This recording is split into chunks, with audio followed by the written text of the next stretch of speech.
Brookfield Asset Management Letter to Shareholders, Fourth Quarter 2024. Overview. We had a strong 2024 as both earnings and capital raising continued to gain momentum throughout the year, reflecting the strong growth profile of our business and the increasing positive sentiment among market participants. We raised $29 billion during the quarter, our highest level of organic capital raising, bringing total capital raising for the year to over $135 billion. Combined with robust deployment during the same period, fee-bearing capital, or FBC, grew to $539 billion, an increase of 18%, or $82 billion over the past year. The growth in our capital base drove strong earnings and margin improvement. We generated a record $677 million, or 42 cents per share, of fee-related earnings, or FRE, and $649 million, or 40 cents per share, of distributable earnings, or DE, in the fourth quarter, representing increases of 17% and 11% respectively over the prior year period. This brought FRE and DE for the full year to $2.5 billion, or $1.51 per share, and $2.4 billion, or $1.45 per share, respectively. Our growing revenue base and stable costs also enabled margins to expand to 59% in the fourth quarter.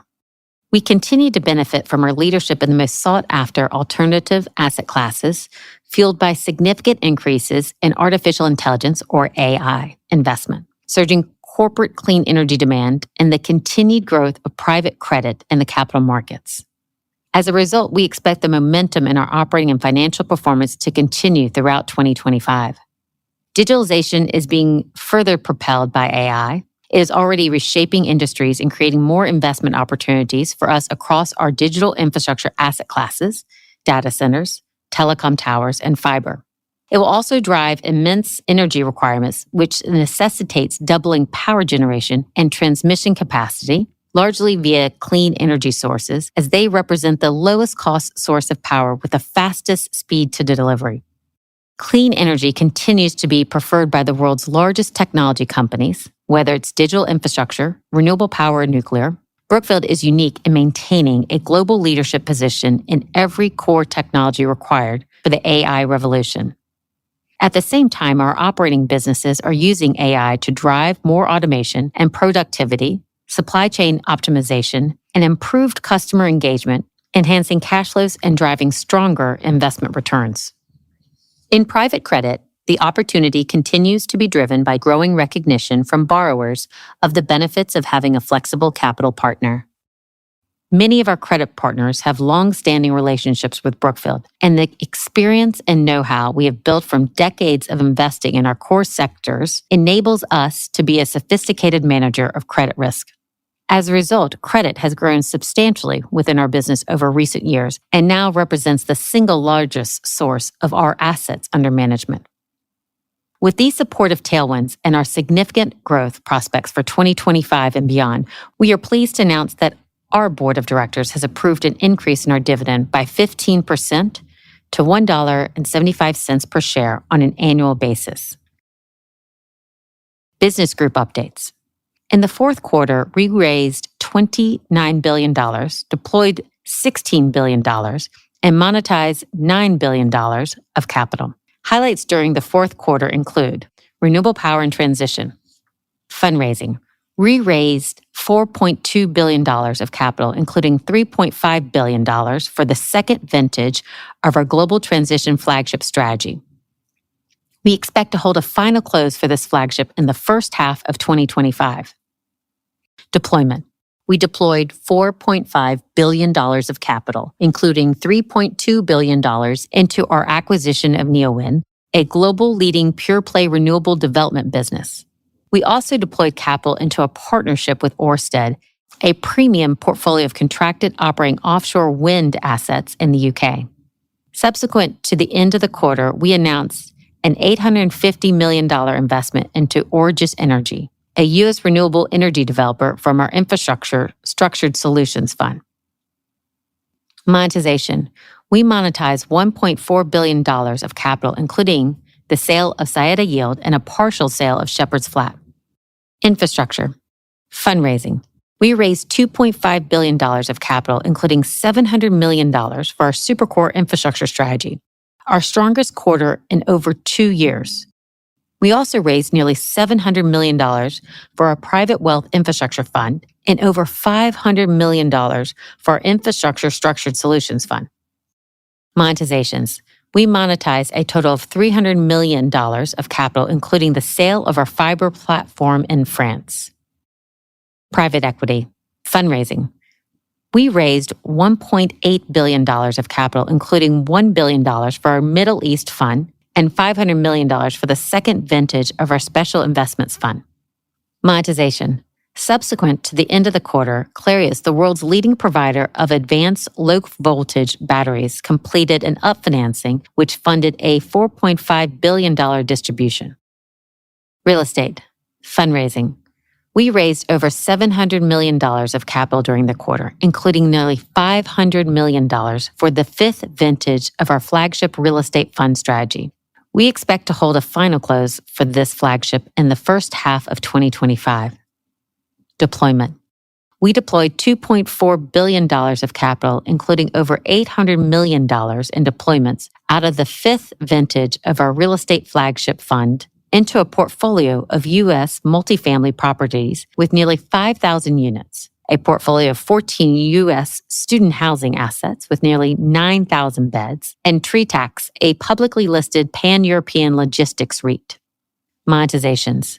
We monetized $1.8 billion of capital, including the sale of a portfolio of shopping centers in the UK.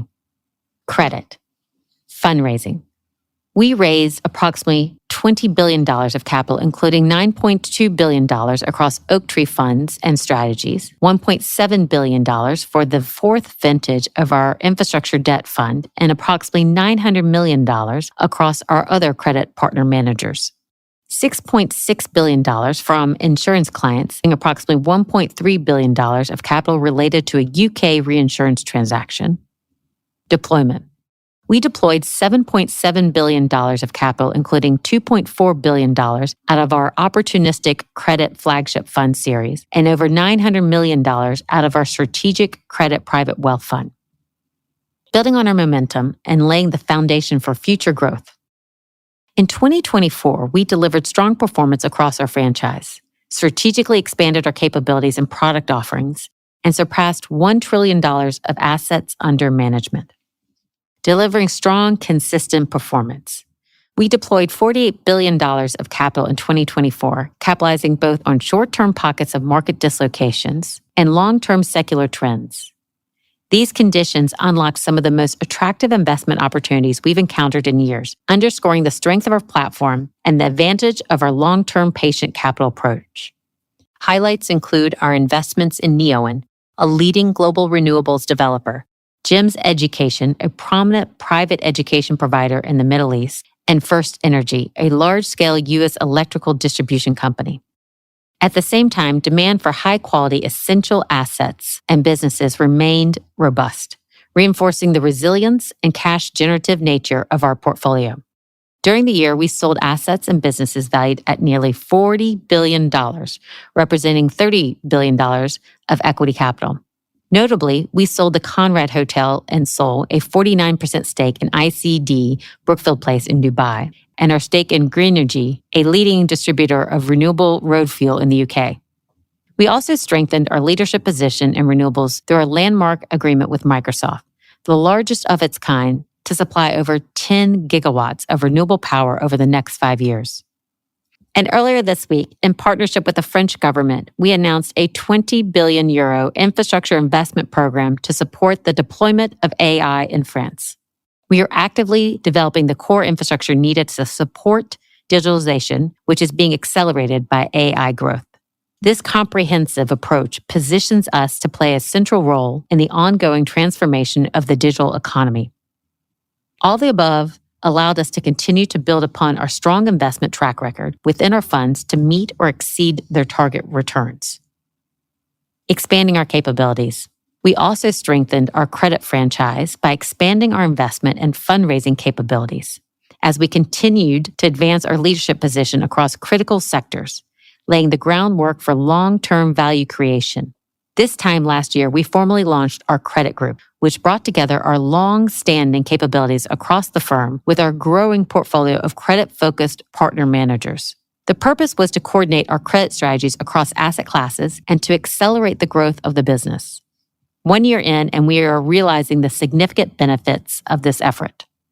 Credit, excluding the one-time mandate associated with AEL, represented approximately 60% of our capital raised in 2024.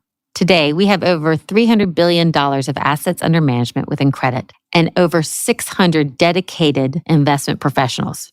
We have combined this scale with capabilities across the Brookfield ecosystem to source attractive, proprietary, and differentiated opportunities. We plan to more than double our platform size over the next few years, differentiating ourselves through knowledge sharing and strategically leveraging our global scale. This year, we significantly expanded and scaled our investment-grade credit to support our insurance solutions capabilities. Not only has this enabled us to support the growth of Brookfield Wealth Solutions, but it's also opened up the opportunity to provide similar services to other third-party insurers, a very large market. Notably, we executed our first separately managed accounts, or SMAs, with insurance clients, delivering custom-tailored credit strategies to meet their specific objectives, a channel we expect to be a major contributor to future capital raising. We also strengthened our platform through further strategic acquisitions. Castle Lake's leadership position in aviation and asset-based credit continues to broaden our credit platform. SVB Capital, with a leading venture franchise, will join our technology manager, Pine Grove Capital, to further expand our technology and growth footprint. Additionally, we increased our ownership of Oaktree from 68% to 73%, who had one of their top fundraising years on the back of strong demand for credit. These investments are expected to contribute an incremental $70 million of FRE on an annualized basis, adding further scale and diversification to our platform. We paved the way for broader index inclusion. Last year, we introduced our plan to position BAM for broader index inclusion. We have since made significant progress by relocating our corporate headquarters to the U.S., where most of our senior management is based, and which represents our largest employee base, as well as the majority of our revenues and assets under management. As we've previously noted, we also expect the board's composition will increasingly reflect our U.S. focus. Most recently, we completed the acquisition of 100% of our asset management business after shareholders widely endorsed our initiative to exchange Brookfield Corporation's 73% private ownership in our asset management business for an equivalent interest in the public shares of BAM. This transaction simplified our corporate structure, enhanced governance, and enabled the full value of our asset management business, approaching $100 billion, to now be reflected in BAM's market capitalization. Beginning with our 2024 annual report, to be released in the coming weeks, we will file our financial reports in line with those filed by other U.S. domestic issuers. Taken together, these initiatives set the stage for broader index inclusion, diversifying our shareholder base, and enabling us to tap deeper pools of public capital. All signs point to a strong 2025. Our success over the past year positions us well for an even better 2025. The past few years have been the strongest ever for our asset management business, and we've been pleased with our ability to deliver consistent performance and strong growth. The quarter-to-quarter acceleration we saw throughout 2024, particularly in the back half of the year, is expected to continue, driven by our flagship and complementary funds and credit activity. As we look ahead, we see a uniquely strong environment that should enable us to continue to deliver strong performance across fundraising, deployment, and monetization. Fundraising. Fundraising should continue to accelerate going forward. Our flagship funds currently in the market, the fifth vintage of our real estate flagship fund, and the second vintage of our global transition flagship fund, are slated for final closes in the first half of 2025. The 12th vintage of our opportunistic credit flagship fund held its final close in January at a strategy size of $16 billion. This latest round of flagship fundraising has already collectively outraised the prior round by over 15%, and we expect to launch additional flagship strategies in 2025. Our strong flagship franchises form the bedrock upon which we have built additional complementary strategies, and next year's fundraising in these complementary offerings should reach an all-time high for our business. Lastly, the conversations we're having with clients to customize broad offerings for them enable us to increasingly set ourselves apart from most others. Within credit, we are actively fundraising for the 4th vintage of our infrastructure debt fund and 7th vintage of our real estate debt fund. The continued build-out of our other credit strategies, including with our partner managers Oaktree, Castle Lake, LCM, 17 Capital, and Primary Wave, will bring additional capital directed into more diversified credit products. And with our insurance fundraising channel, Brookfield Wealth Solutions is now at scale and on track to originate in excess of $25 billion of retail annuities and pension risk transfer transactions annually. Across our complementary strategies, we are fundraising for a number of new equity products. This includes our Emerging Market Transition Fund, our Financial Infrastructure Fund, and our Middle East Private Equity Strategy. We expect to close shortly our first Infrastructure Structured Solutions Fund, which focuses on structured equity and minority control investments in partnership with sponsors, developers, and corporates in the middle market. We're also fundraising for our complementary franchises that have established foundations, such as the 2nd vintage of our Private Equity Special Investments Fund. Finally, our private wealth channel, which has had steady progress over the past few years, should continue to scale in 2025. We have a strong foundation with more than 150 dedicated full-time employees. Our internal research indicates that financial advisors are more open than ever before to learn about alternative products, which gives us the confidence for accelerated growth from our private wealth channel over the next couple of years.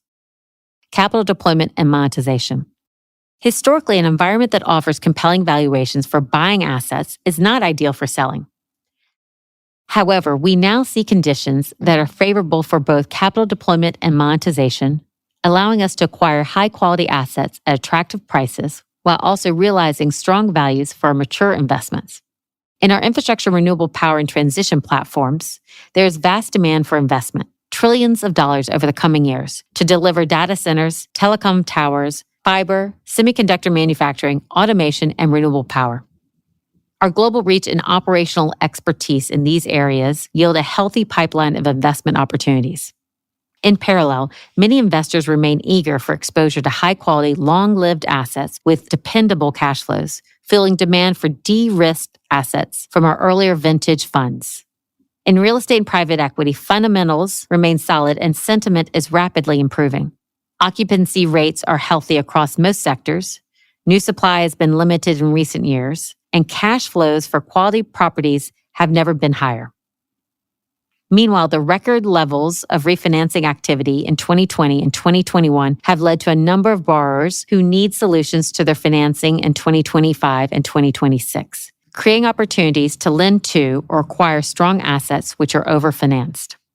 Simultaneously, we are ready to monetize a number of investments where we've created value through our operating expertise. We believe 2025 will be a good year to pursue some of these capital recycling initiatives on favorable terms. The current capital markets environment is increasingly robust and liquid for high-quality businesses, enhancing our ability to monetize assets and return capital for distributions. Since the start of the year, we completed a $5 billion upfinancing of Clarios, our U.S.-based car battery maker, which supported a $4.5 billion distribution to Brookfield and our partners. We initially invested $3 billion of equity to acquire the business. While the scale of such a transaction is significant, pricing was broadly in line with previously issued debt, and the offering was multiple times oversubscribed. Similarly, we recently executed a $6.1 billion refinancing of our Intel investment, terming out the maturities far ahead of schedule and at much tighter rates than underwriting. While these examples are both specific and recent, we are seeing broad-based support for the financing of our high-quality portfolio, demonstrated by the more than $130 billion of financings we completed in 2024. Closing. We remain committed to being a world-class asset manager by investing our capital in high-quality assets that earn solid returns while emphasizing downside protection. The primary objective of the company continues to be to generate increasing cash flows on a per-share basis and to distribute that cash to you by dividend or share repurchases. Thank you for your interest in Brookfield, and please do not hesitate to contact any of us should you have suggestions, questions, comments, or ideas you wish to share. Sincerely, Bruce Flatt, Chief Executive Officer, Connor Teskey, President, February 12th, 2025.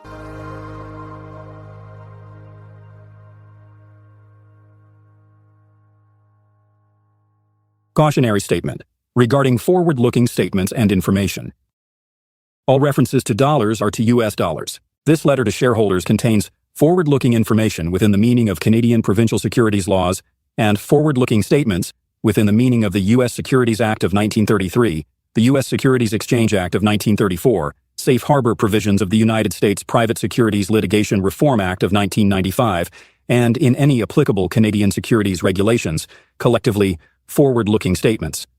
Forward-looking statements include statements that are predictive in nature, depend upon or refer to future results, events or conditions, and include, but are not limited to, statements which reflect management's current estimates, beliefs, and assumptions regarding the operations, business, financial condition, expected financial results, performance, prospects, opportunities, priorities, targets, goals, ongoing objectives, strategies, capital management and outlook of Brookfield Corporation and its subsidiaries, as well as the outlook for North American and international economies for the current fiscal year and subsequent periods, and which in turn are based on our experience and perception of historical trends, current conditions and expected future developments, as well as other factors management believes are appropriate in the circumstances. The estimates, beliefs, and assumptions of Brookfield Corporation are inherently subject to significant business, economic, competitive, and other uncertainties and contingencies regarding future events and as such, are subject to change. Forward-looking statements are typically identified by words such as expect, anticipate, believe, foresee, could, estimate, goal, intend, plan, seek, strive, will, may, and should, and similar expressions. In particular, the forward-looking statements contained in this letter include statements referring to the impact of current market or economic conditions on our business, the future state of the economy or the securities market, the Castle Lake acquisition, including its expected impact on our business, the anticipated allocation and deployment of our capital, our liquidity and ability to access and raise capital, our fundraising targets, our target growth objectives, and our target carried interest. Although Brookfield Corporation believes that such forward-looking statements are based upon reasonable estimates, beliefs, and assumptions, actual results may differ materially from the forward-looking statements. Factors that could cause actual results to differ materially from those contemplated or implied by forward-looking statements include, but are not limited to: 1. Returns that are lower than target. 2. The impact or unanticipated impact of general economic, political, and market factors in the countries in which we do business. 3. The behavior of financial markets, including fluctuations in interest and foreign exchange rates and heightened inflationary pressures. 4. Global equity and capital markets and the availability of equity and debt financing and refinancing within these markets. 5. Strategic actions including acquisitions and dispositions. The ability to complete and effectively integrate acquisitions into existing operations and the ability to attain expected benefits. 6. Changes in accounting policies and methods used to report financial condition, including uncertainties associated with critical accounting assumptions and estimates. 7. The ability to appropriately manage human capital. 8. The effect of applying future accounting changes. 9. Business competition. 10. Operational and reputational risks. 11. Technological change. 12. Changes in government regulation and legislation within the countries in which we operate. 13. Governmental investigations and sanctions. 14. Litigation.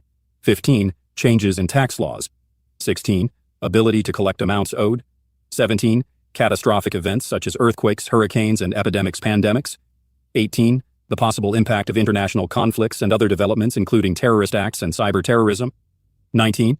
The introduction, withdrawal, success, and timing of business initiatives and strategies. 20. The failure of effective disclosure controls and procedures and internal controls over financial reporting and other risks. 21. Health, safety, and environmental risks. 22. The maintenance of adequate insurance coverage. 23. The existence of information barriers between certain businesses within our asset management operations. 24. Risks specific to our business segments including asset management, wealth solutions, renewable power and transition, infrastructure, private equity, real estate and corporate activities, and 25, factors detailed from time to time in our documents filed with the securities regulators in Canada and the United States. We caution that the foregoing list of important factors that may affect future results is not exhaustive, and other factors could also adversely affect future results. Readers are urged to consider these risks, as well as other uncertainties, factors, and assumptions carefully in evaluating the forward-looking statements, and are cautioned not to place undue reliance on such forward-looking statements, which are based only on information available to us as of the date of this letter or such other date specified herein. Except as required by law, Brookfield Corporation undertakes no obligation to publicly update or revise any forward-looking statements, whether written or oral, that may be as a result of new information, future events, or otherwise. Past performance is not indicative nor a guarantee of future results. There can be no assurance that comparable results will be achieved in the future, that future investments will be similar to historic investments discussed herein, that targeted returns, growth objectives, diversification, or asset allocations will be met, or that an investment strategy or investment objectives will be achieved because of economic conditions, the availability of appropriate opportunities, or otherwise. Target returns and growth objectives set forth in this letter are for illustrative and informational purposes only, and have been presented based on various assumptions made by Brookfield Corporation in relation to the investment strategies being pursued, any of which may prove to be incorrect. There can be no assurance that targeted returns or growth objectives will be achieved. Due to various risks, uncertainties, and changes, including changes in economic, operational, political, or other circumstances, beyond Brookfield Corporation's control, the actual performance of the business could differ materially from the target returns and growth objectives set forth herein. In addition, industry experts may disagree with the assumptions used in presenting the target returns and growth objectives. No assurance, representation, or warranty is made by any person that the target returns or growth objectives will be achieved, and undue reliance should not be put on them. Cautionary statement regarding the use of non-IFRS measures. This letter to shareholders contains references to financial measures that are calculated and presented using methodologies other than in accordance with IFRS. These financial measures, which include distributable earnings, as defined below, its components and its per-share equivalent, should not be considered as the sole measure of our performance, and should not be considered in isolation from, or as a substitute for, similar financial measures calculated in accordance with IFRS. We caution readers that these non-IFRS financial measures or other financial metrics are not standardized under IFRS, and may differ from the financial measures or other financial metrics disclosed by other businesses, and as a result, may not be comparable to similar measures presented by other issuers and entities. We make reference to distributable earnings, which refers to the sum of distributable earnings from our asset management business, distributable operating earnings from our insurance solutions business, distributions received from our ownership of investments, realized carried interest and disposition gains from principal investments, net of preferred share dividends and equity-based compensation costs. We also make reference to distributable earnings before realizations, which refers to distributable earnings before realized carried interest and disposition gains from principal investments, and net operating income, which refers to the revenues from our operations less direct expenses before the impact of depreciation and amortization within our real estate business. Our outlook for growth in distributable earnings assumes growth in fee-related earnings, and realized carried interest in line with our business plans, which assume growth in our fee-bearing capital consistent with our fundraising plans, capital deployment expectations, maintaining the fee rates we earn on fee-bearing capital and earning margins consistent with our current margin. Actual results may vary materially and are subject to market conditions and other factors and risks set out above. For more information on non-IFRS measures and other financial metrics, see Brookfield Corporation's Q1 2024 press release, which includes reconciliations of these non-IFRS financial measures to their most directly comparable financial measures calculated and presented in accordance with IFRS.